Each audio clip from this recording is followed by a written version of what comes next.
Congratulations on your launch. You did such a good job. Whether you hit your goals or you fell a little short, either way, the first launch is always the hardest. And it's probably the one where you're most curious about what worked and what didn't, and why your launch turned out the way that it did. If you hit your goals, you probably want to figure out how the heck you did it so that you can repeat the process on the next one. And if you fell a little short, you might want to figure out kind of what worked and what didn't so you can take and tweak what worked and find something better to replace the things that didn't go according to plan. Hi, I'm Jessica Castle, the stress-free launch strategist, and today I'm going to talk about how to figure out what worked in your launch and break down the numbers.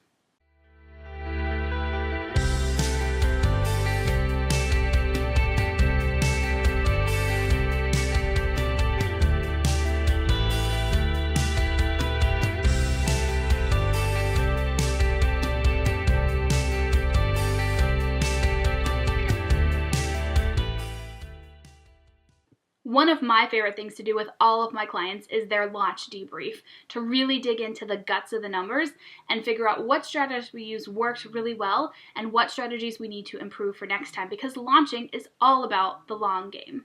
And I know a lot of people have been wrapping up their January launches and have the question of what the heck did it happen? Like, what do the numbers tell me about my launch? How can I figure out what worked, what didn't? I'm getting this question a lot. So I wanted to come on today and talk with you about some things you can look at for your launch numbers and figure out what happened.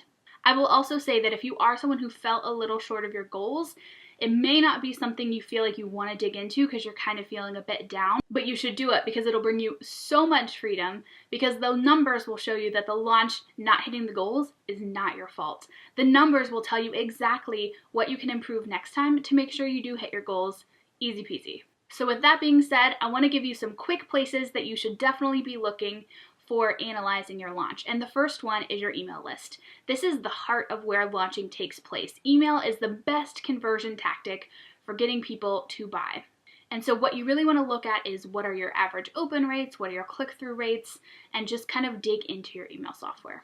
The next most important place to look is inside Google Analytics or some page view software that you might be using. That will tell you how many people actually looked at your sales page so you can figure out the conversion rate. You want to know how many people saw the sales page versus how many people bought it. And then if you kind of did a bigger launch, or it wasn't kind of your first launch and you really had Facebook ads going and webinars going and things like that, you definitely want to look at how your opt-in page performed for that webinar challenge or video series event, and you want to look at how your Facebook ads performed. So those are the four main places I would recommend looking at post-launch to see what worked and what didn't. Now let's talk about some benchmarks you should be looking for in those four places. I also want to caveat that benchmarks are just that. They are industry standards. They don't necessarily mean that they have to be your standards. Everyone has to also compare their launch against their kind of standard operating levels. So if your email open rates are generally 50% or more when you're sending out a newsletter, that would kind of be high, but your launch then should be higher than kind of the benchmark launch opens, right? Or if your email rates are generally lower, you can factor that in. So these are just general benchmarks. I'm going to get into some deeper dive tips with you here in a second, but let's just talk about benchmarks first. So going back to your email list, you should definitely be looking for 20 to 30% open rates when you're first opening the cart. This is when people should be most excited, and if you did a webinar or something like that, it should be even higher. And you also are looking for a 5 to 10% click-through rate so that people are actually opening the email and then going to the sales page. And obviously, the more emails you send, that will continue to go down, but you never want your emails to fall below a 3% click-through rate when you're launching, or it means you just won't get enough eyes on your sales page to make the launch happen. There's also a benchmark for sales page conversion rates, which is 1% for anything $500 or above. If you're selling something a little cheaper, you could look for something for like 2 to 3%, or if you're selling under $100, you're definitely looking for a 5% conversion rate or above. But when I mentioned going into Google Analytics, you want to look at sales divided by unique page views and then dig into the numbers of what that conversion rate should be. And again, it should be at least 1%. If you are doing a webinar launch or a video series launch or a challenge launch, you definitely want to make sure that the opt-in page for that is converting at 30 to 50%, meaning everyone who comes to that page gives you their email at a 30 to 50% rate. This means that your messaging is resonating, that you're attracting the right people with your Facebook ad. If it's under this, it means that your messaging isn't hitting with the people that you're running ads to, so your ads are probably costing you more than they should. And it also means you're just not going to get enough leads onto the webinar or the challenge or the video series to make your launch goals happen. And then finally, with Facebook ads, if you are doing retargeting ads, which I recommend if you do nothing else, you do some retargeting ads, you want to make sure that you are not paying more than $1 per click to your sales page, because you are uploading your targeted email list, you're targeting people who have visited the sales page. These are people who should definitely be interested, so you shouldn't be paying too much for clicks. Don't pay as much attention to the relevance score as maybe you would for some other ads. If you've read or watched some of my other blog posts about relevance score, the reason being that no one wants to be sold to so on Facebook, so like your relevance score is probably going to be a little bit low, but your clicks should not be super expensive. All right, so those are the industry benchmarks. Again, take them with a grain of salt because your performance might be a little bit different based on however your past performance has been. So to that end, I have put together a really awesome spreadsheet for you that I can't wait to share to help you actually track your own data for your launches so that you can do some actual deep digging and breakdowns into the numbers of what happened in your launch. So you can click below to download that spreadsheet now, and then as you start inputting your data, there's a couple things we should talk about. One of the most important parts, and something I've laid out for you in this spreadsheet, is tracking every single email during your promotion period, the open rate, the click-through rate, how many people it was sent to, unsubscribes, and general performance. Because you need to break down your emails piece by piece, again, because this is where the majority of your sales are going to be coming from, is from email to sales page.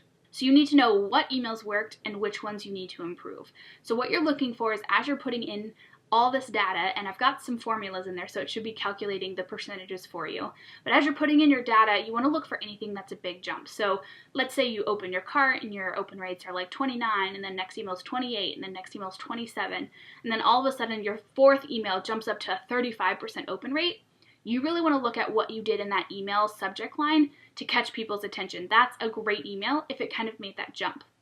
On the other side, you definitely want to look for any downtrend jumps as well. So again, if we kind of had that example of the 29, 28, 27 for your open rate, and then all of a sudden it drops to 17, you did something very wrong with your subject line there. You also want to be looking for those up and down trends in click-through rates to figure out if you made a really sweet call to action because all of a sudden it jumped up, or maybe you mentioned a bonus or a pricing plan, then you kind of know what your audience is interested in. Or if you made a really weak call to action, your click-through rate will reflect that as well. And you totally should be embracing unsubscribes during your launch, because if they're not interested in buying from you, they shouldn't be on your list, because we are all businesses after all, and you are paying for them to be on that list in most cases. So you only want people who want to be there, but you also want to look for any major jumps. There should be, less than 1% unsubscribe rates on every single email.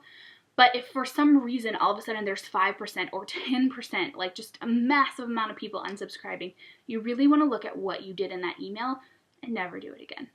So breaking down those emails will be super, super helpful.